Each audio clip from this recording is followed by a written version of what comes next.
तो काफी टाइम से मुझे बहुत सारे कमेंट्स आ रहे हैं कि ऐश रिटर्न के ऊपर वीडियो बनाओ, बट मेरे पास कोई प्रूफ नहीं था। बट आज मेरे पास एक काफी सॉलिड प्रूफ है जिससे मैं प्रूफ कर सकता हूँ कि ऐश रिटर्न होने वाला है पोकेमॉन एनिमे में। बट उसके लिए आपको चैनल को एंड तक देखना होगा, वीडियो को सब्सक्राइब और लाइक करना होगा। तो चलो वीडियो को स्टार्ट करते हैं, लेट्स गेट स्टार्टेड। तो कुछ टाइम पहले मुझे अपने सब्सक्राइबर का मेल आया था जहां पर उन्होंने बताया था कि ऐश रिटर्न आने वाला है, जहां पर उन्होंने काफी सारी इन्फॉर्मेशन दी थी ऐश को रिटर्न को लेकर, और ये सारी इन्फॉर्मेशन पुरानी थी जो कि मैंने अपने वीडियो में ऑलरेडी बता रखी थी। बट उनके इन्फॉर्मेशन का लास्ट पॉइंट बहुत ही ज्यादा इंटरेस्टिंग था, जहां पर उन्होंने बताया कि रिसेंटली पोकेमॉन के ओनर यानी कि सातोशी ताजिरी ने एक ट्वीट किया था जहां पर उन्होंने कोई छोटा मोटा हिंट नहीं दिया था बल्कि ऐश के रिटर्न को पूरी तरह से कंफर्म कर दिया था। ये सुनकर यार मुझे बिल्कुल भी बिलीव नहीं होता है और ये मुझे फेक न्यूज लगती है, क्योंकि अगर ऐसा कुछ होता तो ये न्यूज वायरल हो गई होती।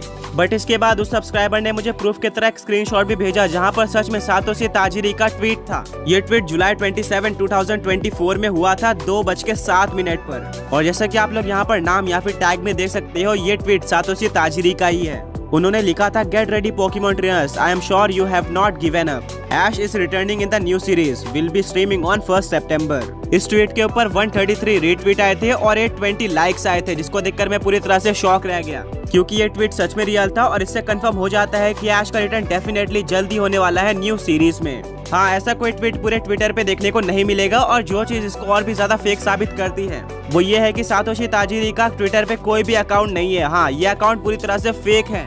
इवन यहाँ पर जो इनका टैग दिया गया उसको भी सर्च करने के बाद मुझे कोई अकाउंट देखने को नहीं मिला सातोशी ताजिरी का।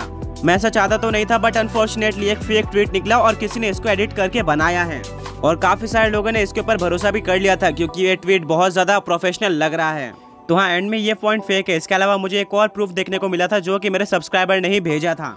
ये प्रूफ 19 जुलाई 2024 का था। ये कोई फेक प्रूफ भी नहीं था क्योंकि ये वेबसाइट पर था, जिसको देखकर यार मैं बहुत ज्यादा एक्साइटेड हो जाता हूँ, पर जब मैं इसके बारे में रिसर्च करता हूँ तब मुझे वापस से डिसअपॉइंटमेंट हाथ लगती है। हाँ, भले ये प्रूफ बिल्कुल लेटेस्ट था, बट इसके अंदर जो इन्फॉर्मेशन थी वो बहुत ही ज्यादा पुरानी थी। यहाँ पर वो 1 साल पहले के इंटरव्यू के बारे में बताया गया था, जहाँ पर पोकेमॉन के डायरेक्टर कुनिहिको युयामा ने रिवील किया था कि ऐश बहुत जल्दी पोकेमॉन एनिमे में रिटर्न आएगा। वो हमेशा के लिए नहीं गया है और वो हमेशा 10 साल का ही रहने वाला है। और ये इंटरव्यू तब का है जब ऐश ने पोकेमॉन एनिमे को रिलीव किया था, यानी कि इसका भी रेफरेंस पॉइंट बहुत ज्यादा पुराना है। वेल, कोई बात नहीं, अब मैं आपका टाइम वेस्ट नहीं करूंगा और आपको कुछ ऐसे सॉलिड प्रूफ बताऊंगा जिनको देखकर कंफर्म हो जाता है कि ऐश का रिटर्न होने वाला है। वेल, जब से पोकेमॉन होराइजन स्टार्ट हुई है हमें ऐश का कोई भी हिंट देखने को नहीं मिला है।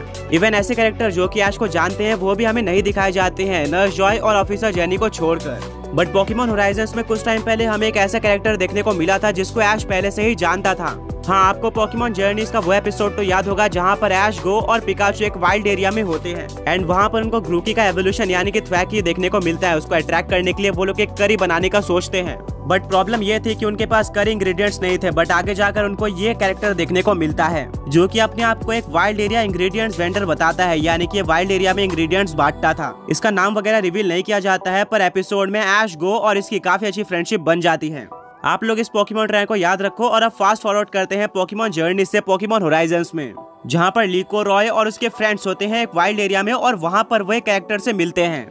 एंड गेस व्हाट, वो कैरेक्टर और कोई नहीं बल्कि वाइल्ड एरिया इंग्रेडिएंट्स वेंडर ही होता है। वही कैरेक्टर जो कि ऐश और गो को पोकेमॉन जर्नीज में मिला था और उसने इंग्रेडिएंट्स देख के थ्वाकी को अट्रैक्ट करने में ऐश और गो की हेल्प करी थी। इवन ये कैरेक्टर लीको, रॉय और उसके फ्रेंड्स को करी बनाने में ही हेल्प करता है, जो कि एक काफी ज्यादा बड़ा हिंट था पोकेमॉन जर्नीज का। और ये पूरे पोकेमॉन होराइजन सीरीज में सबसे पहली बार हुआ है जहाँ पर किसी ओरिजिनल पोकेमॉन एनिमे के कैरेक्टर को रिटर्न करवाया गया है, जिसको ऐश जानता था। बट क्वेश्चन ये है कि क्या ये हिंट हो सकता है ऐश के रिटर्न का पोकेमॉन एनिमे में या फिर पोकेमॉन होराइजन्स में।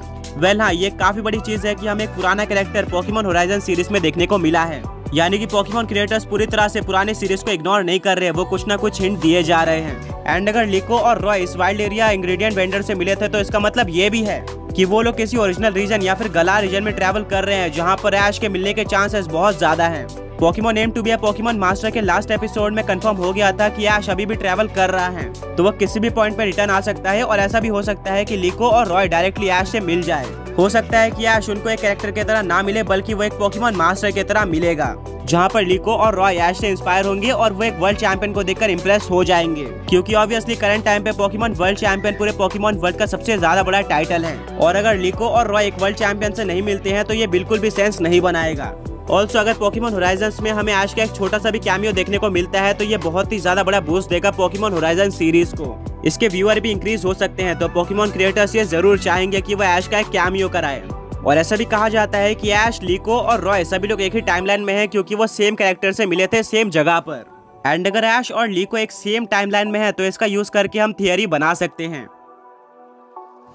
पोकेमॉन क्रिएटर जिस भी सीरीज को स्टार्ट करते हैं उसको एंड तो करते ही है, और वही सेम स्टोरी के साथ। और अभी तक के सारे एपिसोड देखकर मुझे नहीं लगता कि ऐश पोकेमॉन होराइजन्स में कभी भी रिटर्न आने वाला है। बट इसके काफी ज्यादा सॉलिड चांसेस है कि ऐश पोकेमॉन होराइजन्स के एंड होने के बाद यानी कि एक न्यू सीरीज में रिटर्न आएगा। और इसका हिंट हमें पोकेमॉन होराइजन्स के लास्ट एपिसोड में मिल जाएगा, जहां पर लीको पोकेमॉन लीग हार जाएगी और फिर वो ऐश से मिलेगी। ऐश एक काफी ज्यादा इंस्पिरेशनल कैरेक्टर है जिसने काफी सारे स्ट्रगल देखे अपने लाइफ में, बट इसके बाद भी वो orange league winner, Alola champion और एक वर्ल्ड चैंपियन है, जो कि काफी ज्यादा बड़ा टाइटल है। वो लीको को मोटिवेट करेगा, जिसके बाद लीको एक और पोकेमॉन लीग में पार्टिसिपेट करने का ट्राई करेगी और शायद आगे जाके चैंपियन भी बन सकती है। और यही वो पॉइंट होगा जहां पर ऐश का रिटर्न हो जाएगा, यानी कि हमें ऐश की जर्नी वापस दिखाई जाएगी। और अभी भी पोकेमॉन एनिमे में काफी सारी स्टोरी लाइन बची हुई है, बहुत सारी मिस्ट्रीज अभी भी अनरिवील्ड है, जैसे कि ऐश के फादर, कि ऐश पोकेमॉन मास्टर बनेगा और जीएस बॉल मिस्ट्री। अगर ऐश रिटर्न आ जाता है तो हो सकता है कि वो अपने फादर से मिले या फिर पोकेमॉन मास्टर बनने का ड्रीम कंप्लीट करने जाए। अभी भी ऐश के जर्नी में काफी कुछ बचा हुआ है और इसकी भी एक पॉसिबिलिटी है कि हमें एक न्यू पोकेमॉन मूवी देखने को मिले, जो कि पूरी तरह से ऐश के ऊपर बेस्ड हो और एक अलग टाइमलाइन में हो। ये मूवी तब भी रिलीज हो सकती है जब पोकेमॉन होराइजन चल रहा हो, क्योंकि पोकेमॉन जर्नीज के टाइम पे हमें एक मूवी देखने को मिलती है जो कि थी Pokemon movie secret of the jungle. यहाँ पर ऐश बिल्कुल एक अलग टाइमलाइन में था और उसके आउटफिट वगैरह भी चेंज किए गए थे।